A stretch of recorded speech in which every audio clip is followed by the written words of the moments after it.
Online জুয়ার বিজ্ঞাপন প্রচার এবং আর্থিক লেনদেনের সাথে জড়িতদের বিরুদ্ধে অগ্রগতি প্রতিবেদন ৩০ দিনের মধ্যে জমা দেওয়ার নির্দেশ দিয়েছে হাইকোর্ট। এছাড়া অনলাইন জুয়ার সাথে জড়িত সব ধরনের ইন্টারনেট গেটওয়ে, সামাজিক মাধ্যমের লিঙ্ক এবং অপসারণে সরকারকে কেন নির্দেশ দেওয়া হবে না জানতে চেয়ে রুল জারি করেছে হাইকোর্ট।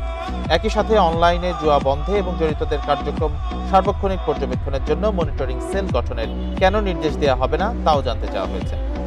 রোববার বিচারপতি কাজী জিনাত হক এবং আইনুন নাহার সিদ্দিকার হাইকোর্ট বেঞ্চ এর রুল ও আদেশ দেন।